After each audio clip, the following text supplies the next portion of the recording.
Eu vi o anúncio no celular de uma enfermeira bondosa que me deixou usar a internet por alguns minutos. Lá estava a foto da minha casa. A casa que eu construí tijolo por tijolo com meu falecido marido. Havia uma placa enorme de vendida na frente. E minha filha, a Renata, aparecia na foto apertando a mão de um estranho, com um sorriso que ia de orelha a orelha. Ela me trancou neste asilo dizendo que seria apenas uma temporada para eu me recuperar de uma queda, mas a verdade era muito mais cruel. Renata vendeu meu teto, meu refúgio, minhas memórias.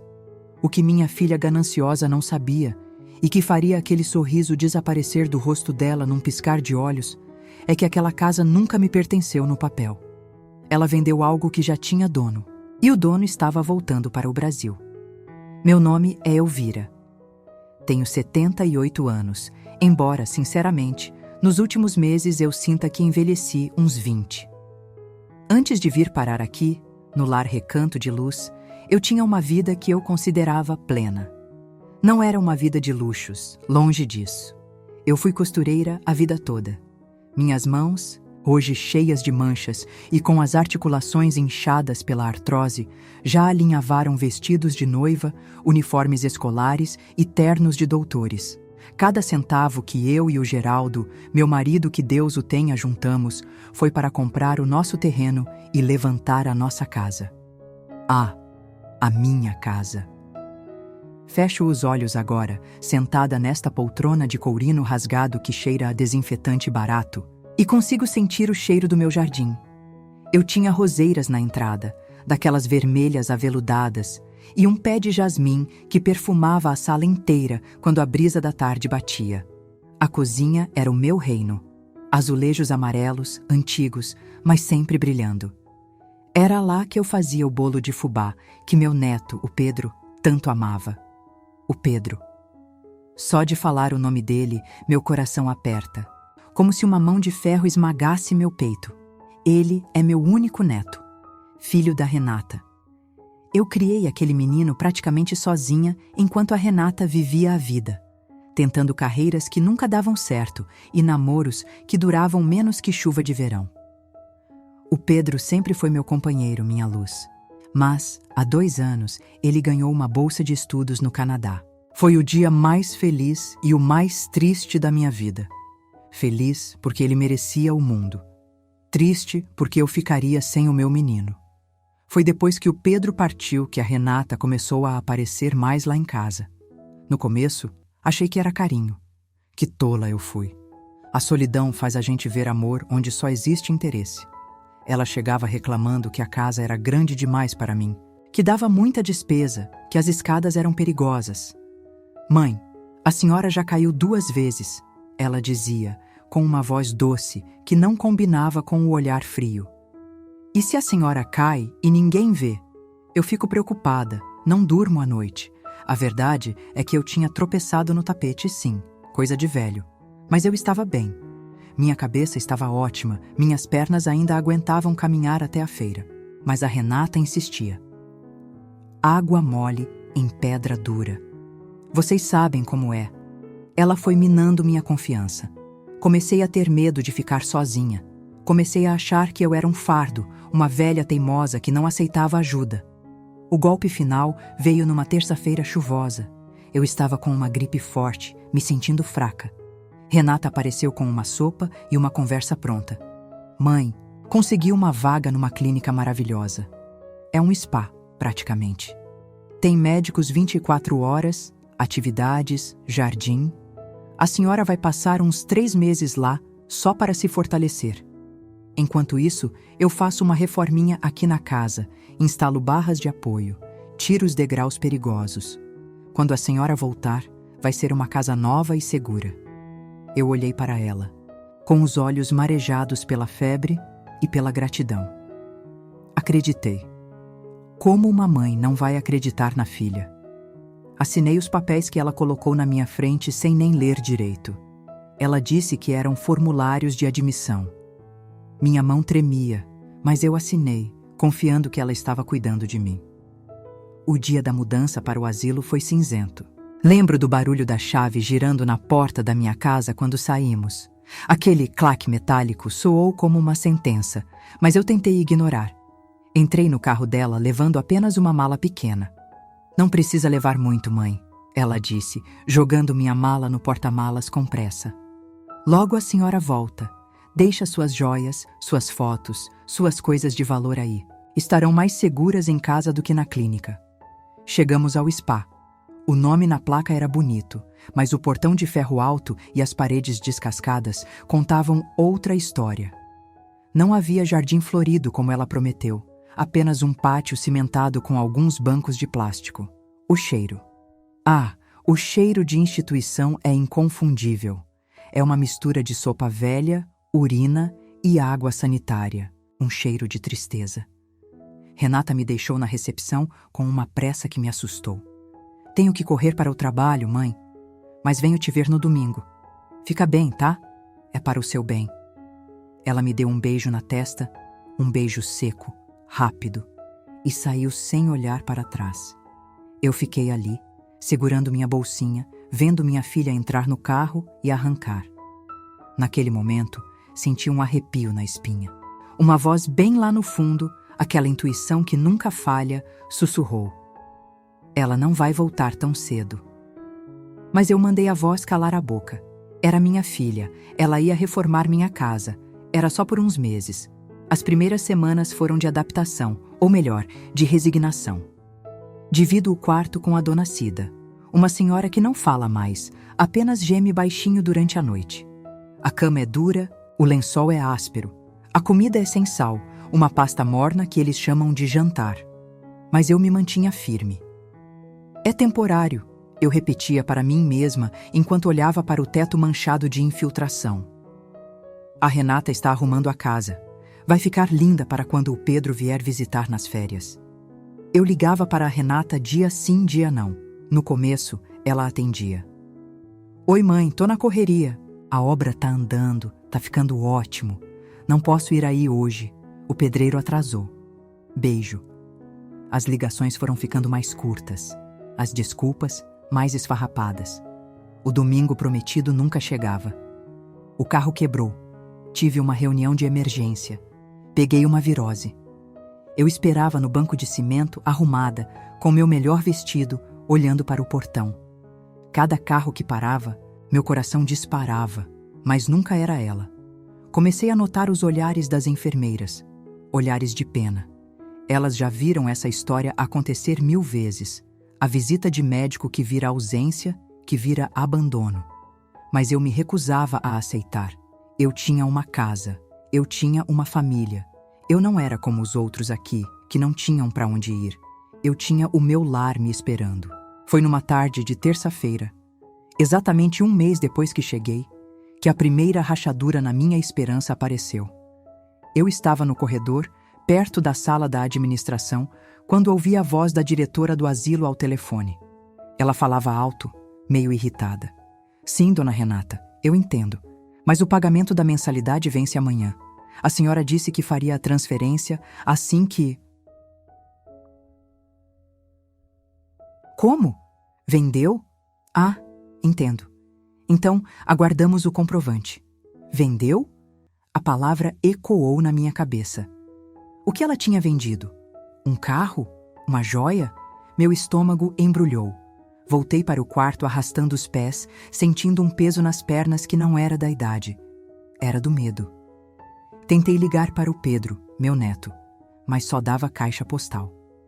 Ele estava em época de provas finais no Canadá. Eu não queria preocupá-lo. Naquela noite, sonhei com a minha casa, mas no sonho ela estava vazia, sem móveis, sem quadros, sem vida. E as paredes, aquelas que eu ajudei a pintar, estavam chorando. Acordei suando frio, com a certeza amarga de que algo muito errado estava acontecendo. Mas eu ainda não sabia a dimensão da traição. Eu ainda achava que, no máximo, ela estava vendendo meus móveis antigos.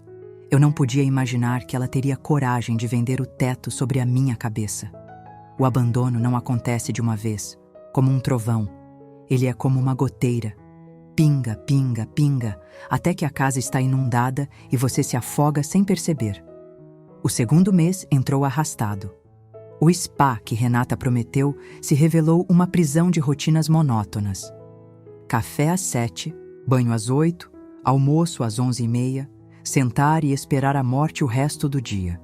Eu tentava me manter ativa, ajudava a dobrar as roupas na lavanderia, conversava com quem ainda tinha lucidez. Mas a angústia crescia a cada dia que o telefone não tocava. Chegou o meu aniversário de 79 anos. Eu acordei com uma esperança infantil no peito. Hoje ela vem, pensei. Hoje ela não pode falhar. Passei batom, coloquei meu brinco de pérola, o único que consegui trazer, e fiquei sentada na varanda desde cedo. As horas passaram. O sol mudou de posição, a sombra das árvores cresceu.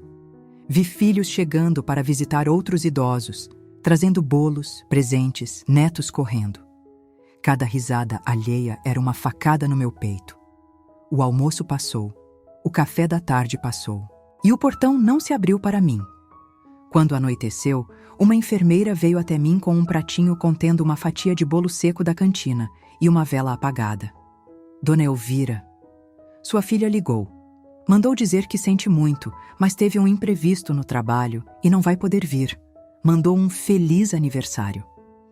Eu não chorei na frente dela. Tenho meu orgulho. Agradeci. Peguei o bolo e fui para o quarto. Mas quando a luz se apagou, eu desabei. Chorei com a cara no travesseiro para a dona Cida não ouvir. Não era pelo bolo, não era pela visita. Era pela certeza de que eu não importava mais. Eu tinha me tornado um compromisso chato, um boleto a ser pago, um problema a ser evitado. A solidão virou minha companheira constante. Mas junto com a solidão, veio a desconfiança. Eu comecei a prestar atenção. Ouvidos de quem costura são atentos, a gente aprende a ouvir segredos enquanto faz a bainha das calças. Certo dia, a diretora me chamou na sala dela. Ela parecia desconfortável. Dona Elvira, a senhora sabe que gostamos muito da senhora aqui, mas estamos com uma pendência. A mensalidade deste mês ainda não foi paga. Já ligamos para a sua filha várias vezes. Ela diz que vai depositar, mas até agora nada. Deve ser algum engano, minha filha, respondi, sentindo o rosto queimar de vergonha. A Renata é muito organizada. Ela está reformando minha casa. Deve estar atrapalhada com os pedreiros. Reformando? A diretora franziu a testa, mexendo em alguns papéis. Estranho. Na última ligação, ela mencionou que estava aguardando a liberação de um financiamento de um comprador para poder quitar tudo aqui. Ela disse que a venda da casa já estava fechada. O mundo parou. O chão sumiu. Senti uma tontura forte e precisei segurar na mesa de madeira. Venda. Da casa? Minha voz saiu num fio. Sim, dona Elvira. A casa da Rua das Acácias. Ela disse que vendeu para pagar o tratamento da senhora. Eu não ouvi mais nada. Saí da sala trôpega como se estivesse bêbada. Vendeu. Ela vendeu.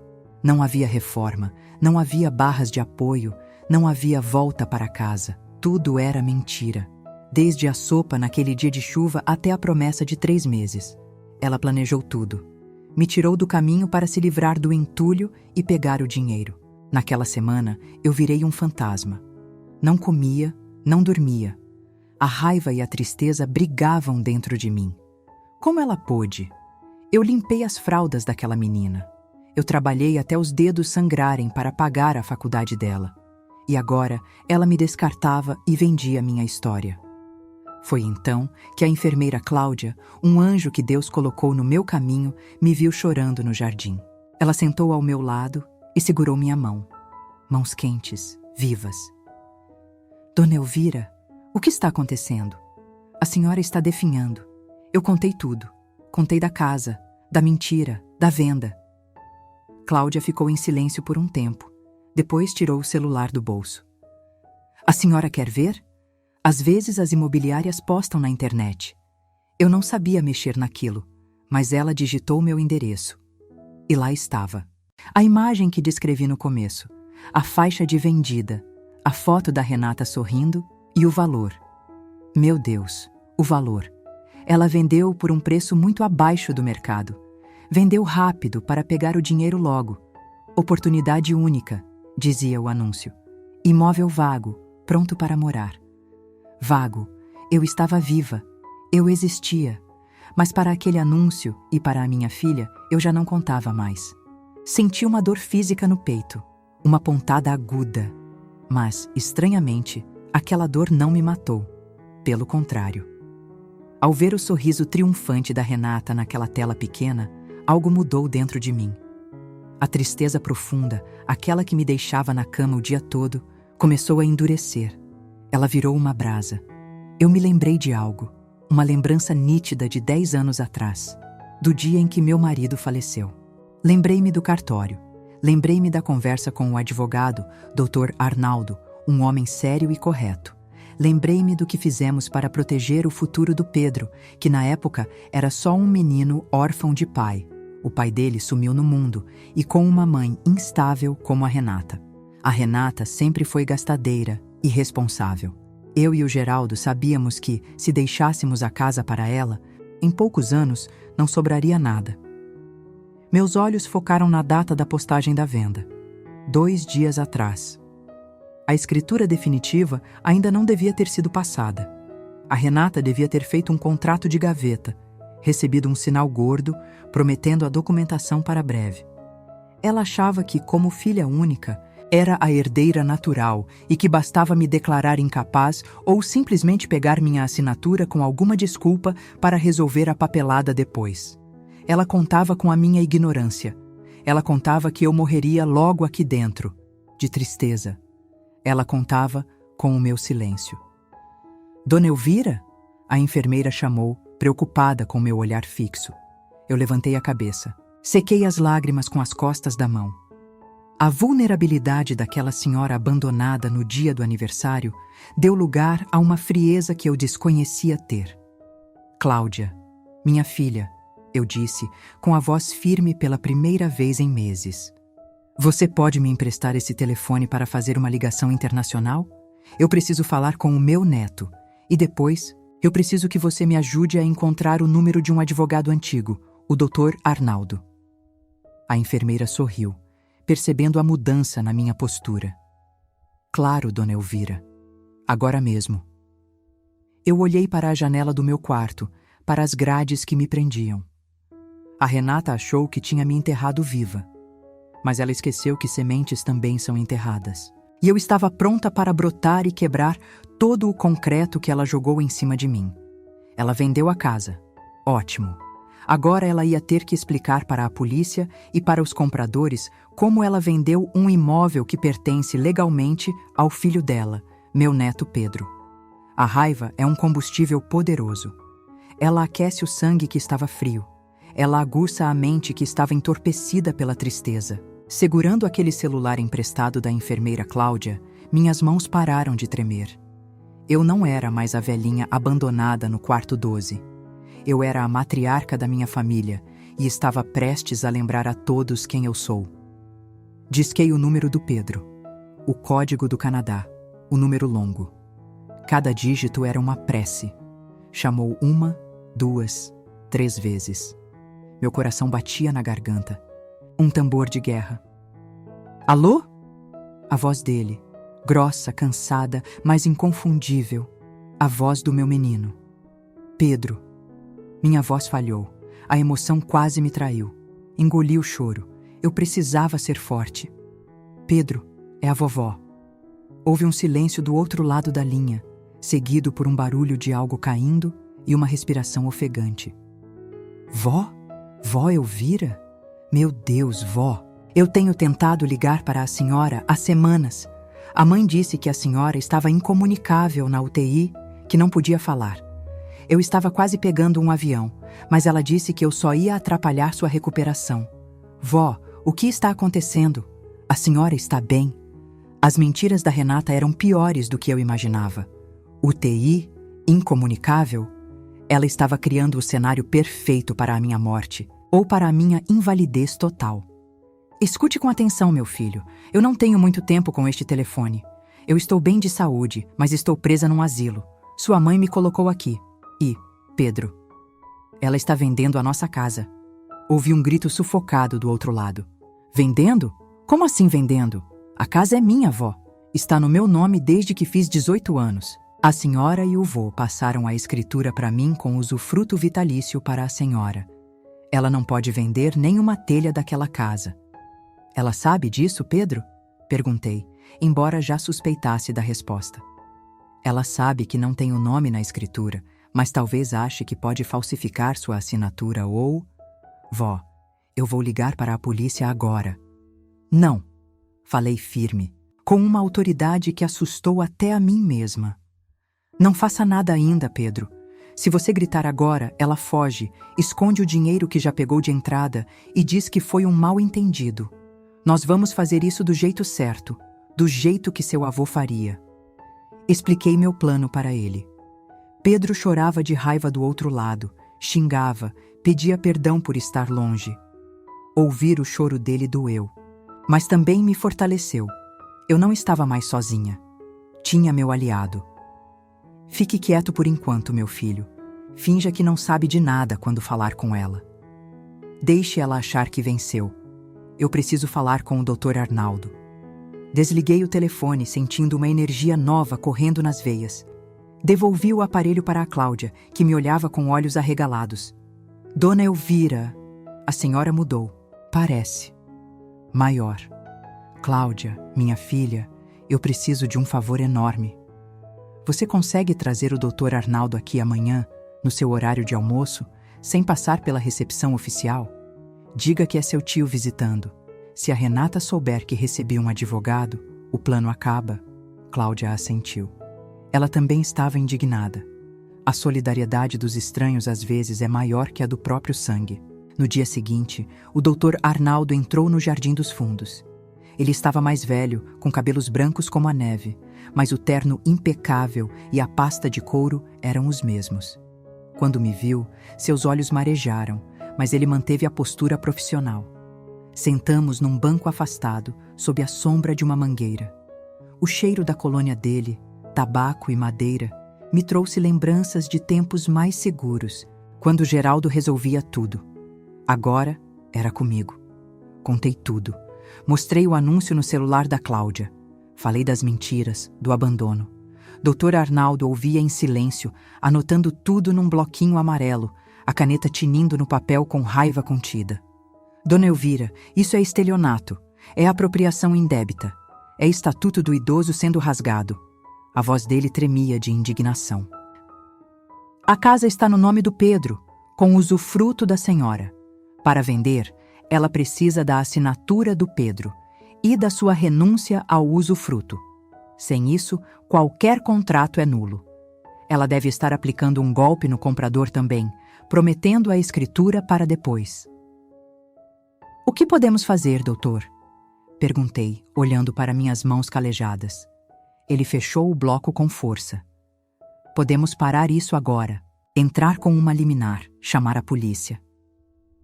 Não, retruquei, olhando nos olhos dele. Se pararmos agora, ela vai dizer que foi um erro, vai se fazer de vítima, vai dizer que eu estou gagá e confundi as coisas. Ela vai continuar sendo minha tutora e vai tentar de novo. Eu quero que ela assine, quero que ela receba o dinheiro, quero a prova do crime consumado. Quero que não haja dúvida para nenhum juiz de que ela agiu de má fé. Dr. Arnaldo sorriu, um sorriso lento de admiração. A senhora é perigosa, Dona Elvira. Gosto disso. Muito bem. Para isso funcionar, precisamos de provas da sua lucidez. Vão tentar alegar que a senhora não responde por si. Eu cuido disso, garanti. Nos dias seguintes, iniciei minha atuação. Durante o dia, eu era a vovó simpática e ativa. Conversei com o médico do asilo, Dr. Lucas, um jovem atencioso. Pedi para ele fazer uma avaliação cognitiva completa em mim. Disse que estava preocupada com minha memória. Ele fez testes, perguntas, exames. O resultado? Lucidez impecável, escreveu ele no prontuário. Capacidade cognitiva preservada e acima da média para a idade. Pronto. Eu tinha o atestado da minha sanidade assinado, datado e carimbado. Enquanto isso, a enfermeira Cláudia me ajudou a transformar meu quarto num centro de espionagem. Com um celular velho que ela tinha em casa, aprendi a usar o gravador de voz. Testamos várias vezes. Onde esconder? Embaixo do travesseiro abafava o som. Dentro da gaveta ficava longe. O lugar perfeito foi dentro do meu pote de creme hidratante, que ficava na mesinha de cabeceira. Esvaziamos o pote, limpamos, fizemos um furo discreto na tampa. O celular cabia perfeitamente ali. A espera foi torturante. Eu sabia que ela viria. Para pegar o dinheiro do comprador, ela precisava de alguma assinatura minha. Talvez uma procuração de amplos poderes, enganando-me sobre o conteúdo. E ela veio, numa quinta-feira nublada. Eu estava sentada na cama, lendo um livro, quando a porta se abriu. O cheiro do perfume caro dela invadiu o quarto antes mesmo dela entrar. Renata. Ela estava radiante. Cabelo feito, roupas novas, uma bolsa de marca pendurada no ombro. O dinheiro da entrada da venda, com certeza. Mãe! Ela entrou sorrindo, como se não tivesse me abandonado por 2 meses. Que saudade! Nossa, como a senhora está! Abatida. O quarto está escuro, né? Liguei o gravador dentro do pote de creme discretamente antes de me virar. Respirei fundo. Era a hora do show. Soltei meu corpo, deixei os ombros caírem, fiz minha mão tremer levemente. Olhei para ela com um olhar vago, confuso. Renata? É você, minha filha? Minha voz saiu fraca, trêmula. O sorriso dela aumentou. Ela viu a fraqueza. Era o que ela queria. Sou eu, mamãe. Vim te ver. Desculpa a demora. A obra está dando tanto trabalho. Mas olha, tenho boas notícias. A casa está quase pronta. Só preciso resolver uma papelada burocrática para liberar a verba final da reforma. Ela sentou na beirada da cama pegando minha mão. A mão dela estava fria, suada, nervosismo. Papelada? Perguntei, piscando devagar. É, coisa boba do banco. Sabe como é banco, né? Eles precisam que a senhora assine aqui, autorizando eu movimentar as coisas para comprar o material de construção. Senão, a obra para e a senhora não pode voltar para casa. A senhora quer voltar para casa, não quer? Quero. Quero muito minha casa, murmurei, e uma lágrima verdadeira escorreu. Eu queria minha casa, mas não a que ela destruiu. Queria a casa da minha memória. Ela tirou um documento da bolsa. Não era autorização de banco. Eu bati o olho rapidamente enquanto ela ajeitava a caneta. Era uma procuração pública de amplos poderes.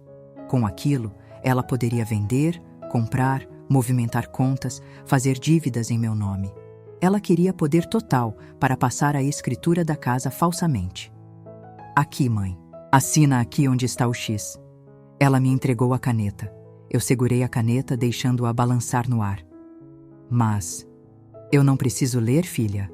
O Geraldo sempre dizia para ler. Ai, mãe, não precisa. Ela riu, um riso nervoso. A senhora não confia na sua filha? Eu estou fazendo tudo por você. O Pedro também concordou. Falei com ele ontem. Mentira. Outra mentira gravada. O Pedro. Como ele está? Perguntei, forçando a tosse. Está ótimo. Mandou beijo. Disse. Vó, assina logo para a mãe reformar nosso quarto. Vai, mãe. Estou com pressa. O banco fecha logo. Olhei para o papel. Olhei para ela. Naquele momento, senti uma vontade avassaladora de rasgar aquele documento e gritar na cara dela que eu sabia de tudo. Que eu sabia que ela tinha vendido minha casa por 300 mil reais a menos do que valia só para pegar dinheiro rápido. Que eu sabia que ela não visitou porque estava gastando por conta. Mas eu me segurei. A justiça precisava ser completa. Tá bom, minha filha. Se é para voltar para casa, assinei. Minha letra saiu tremida de propósito, mas legível. Renata pegou o papel da minha mão quase com violência, tamanha a pressa. Ela conferiu a assinatura, guardou na pasta e suspirou aliviada. O rosto dela mudou instantaneamente. O sorriso doce sumiu, dando lugar a uma expressão de tédio. Pronto, agora vou indo. Já? Perguntei com voz de choro. Não vai ficar pro café? Hoje tem bolo. Não dá, mãe. Tenho compromisso. Tchau. Ela deu um beijo no ar, nem encostou na minha pele. e saiu. Assim que a porta bateu, eu endireitei a coluna. A velhinha Gagá desapareceu. Desliguei o gravador no pote de creme. Salvei o arquivo. Enviei para o número do Dr. Arnaldo e para o Pedro, como a enfermeira Cláudia tinha me ensinado. Caminhei até a janela e vi Renata saindo, entrando no carro importado dela.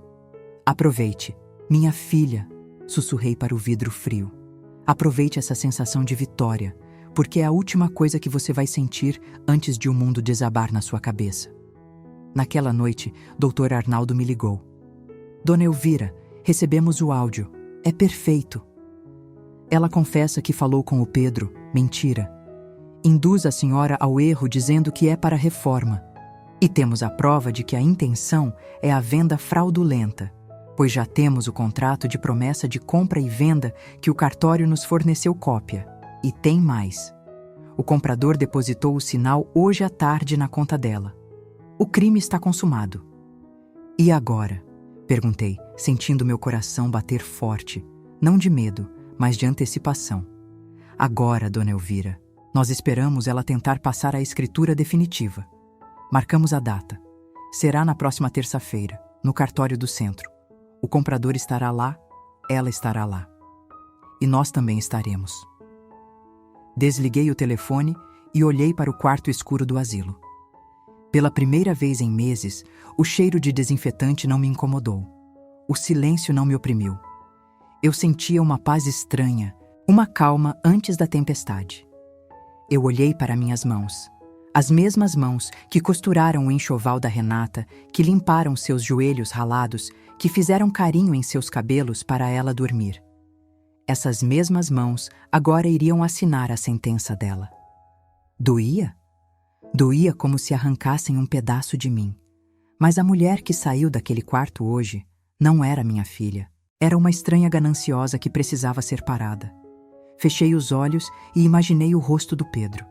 Eu estava fazendo isso por ele, pelo legado do meu marido, pela minha dignidade. A vítima tinha morrido. A justiceira estava pronta. Terça-feira, o dia do acerto de contas. A terça-feira amanheceu com um sol pálido, tímido, como se soubesse que o que estava por vir não seria uma celebração, mas um acerto de contas doloroso. No quarto do asilo, eu não vestia as roupas de velhinha abandonada que usei nos últimos meses. A enfermeira Cláudia trouxe do fundo da minha mala o meu vestido azul marinho, aquele que usei no casamento de um sobrinho anos atrás. Estava um pouco largo, pois perdi peso com a comida insossa daquele lugar, mas ainda tinha a dignidade que eu precisava. Passei batom. Arrumei o cabelo branco num coque firme. Olhei-me no espelho manchado do banheiro. A mulher que me encarava de volta tinha olheiras fundas, marcas de tristeza, sim, mas nos olhos. Ah, nos olhos havia uma tempestade contida. A senhora está pronta, Dona Elvira? Cláudia perguntou parada na porta, segurando minha bolsa. Mais pronta do que nunca, minha filha. Doutor, Arnaldo me esperava no estacionamento dos fundos. Para a administração do asilo, eu estava saindo para uma consulta médica de emergência autorizada pelo meu sobrinho. Mal sabiam eles que a emergência era outra. O caminho até o cartório no centro da cidade foi silencioso. Eu olhava pela janela do carro, vendo a vida acontecer lá fora. Pessoas andando, rindo, correndo para o trabalho. Eu estive excluída desse mundo por 60 dias, trancada como um móvel velho num depósito. Mas hoje eu voltava. O cartório ficava num prédio antigo, com piso de mármore e aquele cheiro característico de papel, carimbo e burocracia. Dr. Arnaldo segurou meu braço para me dar apoio. Não porque eu precisasse fisicamente, mas porque ele sabia que meu coração estava prestes a falhar de nervosismo. Entramos. O salão estava cheio, mas eu a vi imediatamente. Renata estava sentada numa mesa grande no fundo, ao lado de um casal jovem e ansioso, os compradores. Ela sorria, apontando para papéis, gesticulando com aquela animação falsa que eu conhecia tão bem. O tabelião estava do outro lado da mesa, organizando as escrituras. Paramos a alguns metros de distância, observando. Então, é só assinar aqui e a casa é de vocês. Ouvi a voz da Renata cristalina. A procuração da minha mãe já está anexada. Ela não pôde vir, tadinha. A saúde está muito frágil, mas ela está muito feliz com a venda. O dinheiro vai garantir o tratamento dela no melhor spa da cidade. O casal sorriu, aliviado. O rapaz pegou a caneta. É um sonho pra gente, Renata. A casa é linda. Vamos cuidar muito bem dela. Tenho certeza que sim, ela respondeu, e vi seus olhos brilharem de cobiça quando o tabelião empurrou a máquina de cartão para ela passar os custos da transação. Foi nesse momento que eu soltei o braço do Dr. Arnaldo e dei um passo à frente. Minha bengala bateu no chão de mármore, produzindo um som seco, alto, que ecoou pelo salão. Toque, toque, toque. Renata virou a cabeça, incomodada com o barulho. Quando seus olhos encontraram os meus, o sorriso dela congelou. Foi como ver uma máscara de cera derretendo. A cor fugiu do rosto dela num instante. Ninguém vai assinar nada. Minha voz saiu firme, projetada, preenchendo o espaço. Porque a casa não está à venda. Um silêncio sepulcral tomou conta do cartório. O tabelião parou com o carimbo no ar. O casal olhou de mim para a Renata confuso. Renata levantou-se num pulo, derrubando a cadeira. O pânico tomou conta dela, mas ela tentou, numa última cartada desesperada, manter a farsa. Mãe, o quê? O que a senhora está fazendo aqui? Ela correu na minha direção, tentando me bloquear, falando alto para que todos ouvissem. Meu Deus, ela fugiu da clínica. Alguém chame uma ambulância. Minha mãe tem demência. Ela não sabe o que diz. Ela foge e fica agressiva. Ela tentou segurar meu braço com força, cravando as unhas, tentando me arrastar para fora. Vamos, mãe. Vamos voltar para o carro. A senhora precisa do seu remédio. Eu não me movi. Com um movimento brusco que ela não esperava, puxei meu braço e levantei a mão. Não me toque, gritei. E então baixei o tom, falando com uma clareza glacial. Eu não estou demente, Renata. Eu não fugi e eu não preciso de remédio. Eu preciso que você tire as mãos da propriedade do meu neto. O Dr. Arnaldo avançou, colocando sua pasta sobre a mesa do tabelião com autoridade. Bom dia. Sou o Dr. Arnaldo, advogado da senhora Elvira e do senhor Pedro, legítimo proprietário do imóvel em questão.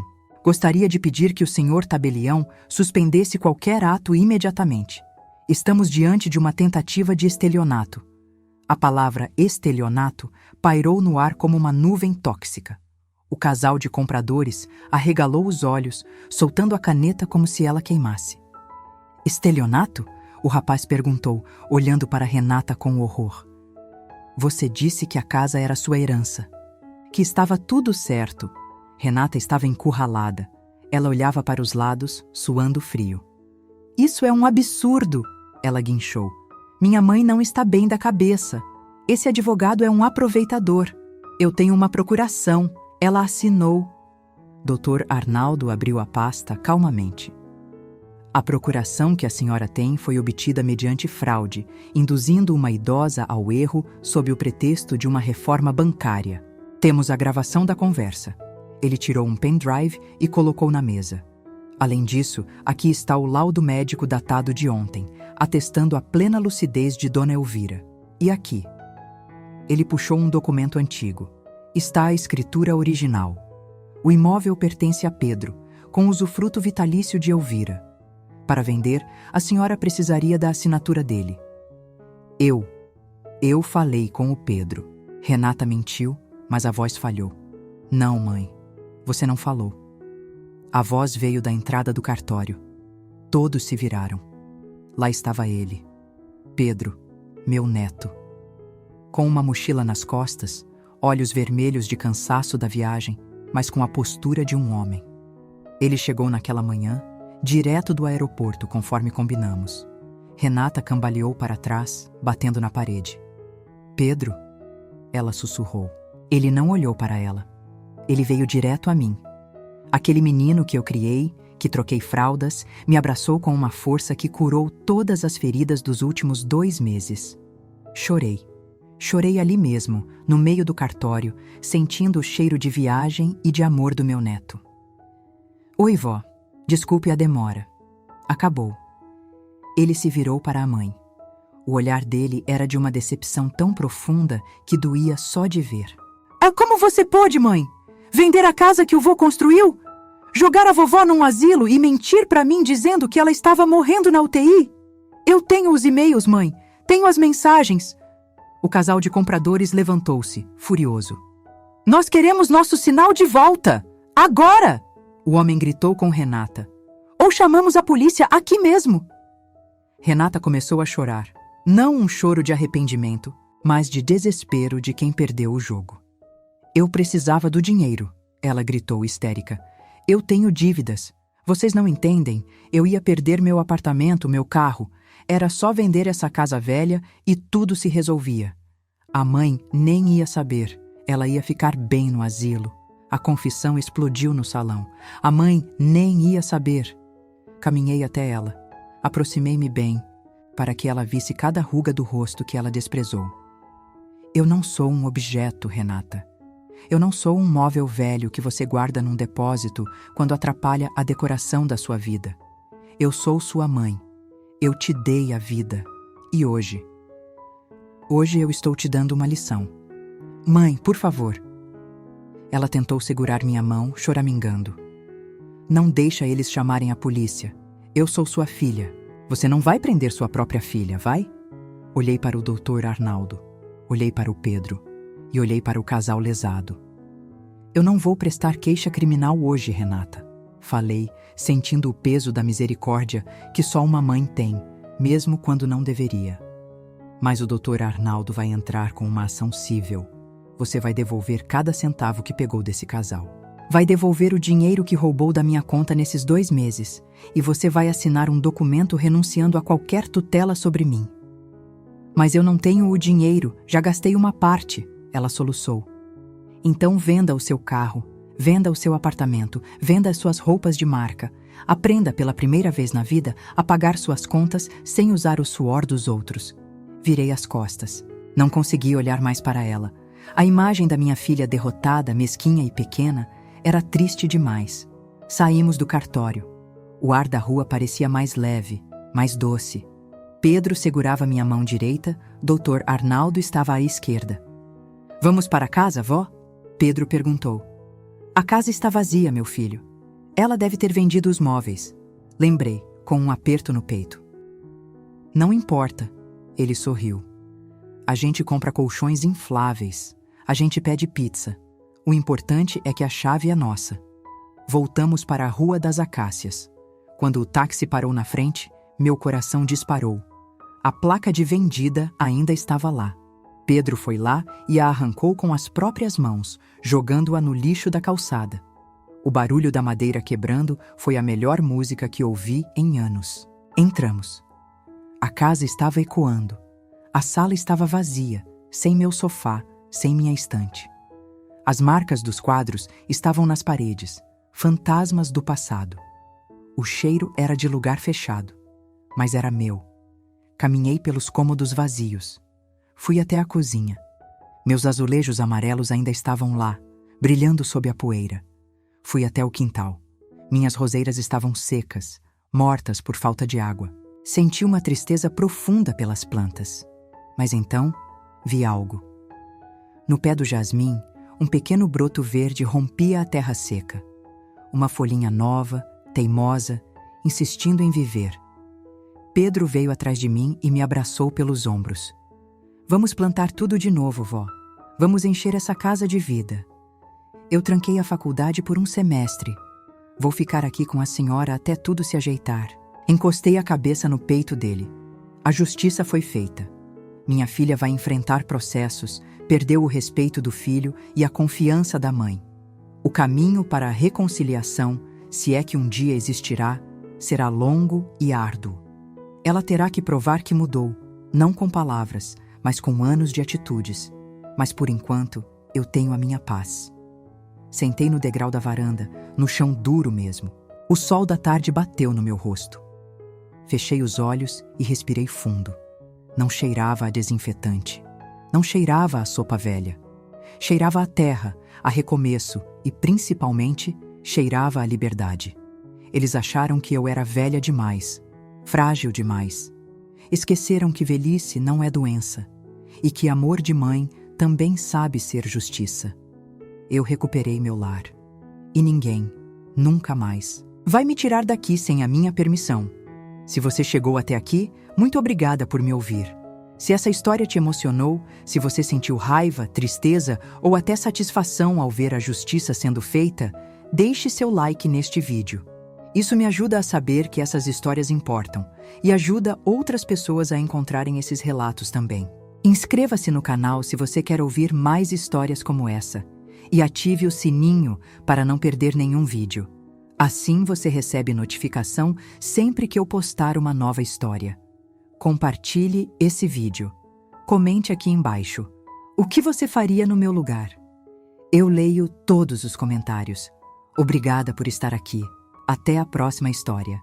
Que Deus abençoe vocês.